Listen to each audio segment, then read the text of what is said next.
Bapak Prabowo, izin saya mau kasih masukan, mohon didengarkan. Kita semua tahu kalau Bapak itu punya janji-janji yang harus ditepati, tapi sebagai seorang presiden, Bapak memiliki tanggung jawab utama. Janji yang otomatis ada ketika Bapak menjadi presiden. Apa itu? Bapak bertanggung jawab dalam melindungi dan mensejahterakan rakyat beserta tanah air. Jadi, ketika Bapak menaikkan gaji pejabat, jangan lupakan rakyat. Jangan sampai rakyat menjerit, itu tanggung jawab Bapak yang utama sebenarnya.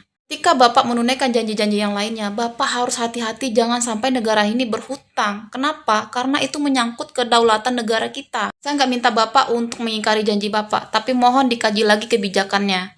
Mohon disusun ulang ini, mana yang perlu diprioritaskan terlebih dahulu. Apa gunanya? Agar pada saat Bapak menjalankan kebijakan Bapak, Bapak tidak menyakiti rakyat seperti kami ini. Antara 10 janji-janji yang Bapak sampaikan pada saat kampanye, mohon diprioritaskan terlebih dahulu mana yang menyangkut penerimaan negara. Dilihat trennya, baru kemudian susun rencana baru untuk rencana janji yang lainnya.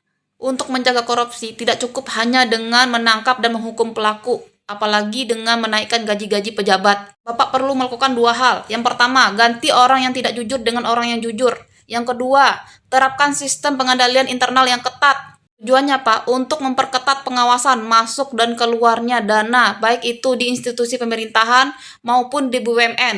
Untuk hal ini diperlukan adanya studi banding dengan perusahaan yang sejenis dengan BUMN kita, dan juga diperlukan diskusi dengan para ahli gitu di bidang keuangan. Jangan diskusi dengan Sri Mulyani, dia nggak ngerti. Dan satu lagi Bapak, kalau kami mengadakan demo, tolong Bapak tanggapi diskusi dengan kami dan juga para ahli. Bagaimana rencana negara ini ke depannya gitu loh Pak. Kami juga mikir loh Pak. Berakit-rakit dahulu, berenang-renang kemudian, bersakit-sakit dahulu, bersenang-senang kemudian. Contoh ketika kita mendidik anak, kita nggak boleh memanjakannya terlebih dahulu karena itu akan membuatnya lemah. Tapi kalau kita berikan harapan pada mereka, saat mereka berhasil kita akan berikan penghargaan, maka itu akan membuatnya bertumbuh. Jadi, ketika kerjasama Bapak dengan para pejabat itu berhasil, ekonomi meningkat, rakyat merasa aman, pendidikan terjamin, dan hukum bertindak adil, di saat itulah waktu yang cocok untuk menaikkan gaji pejabat, saat mereka sudah berhasil.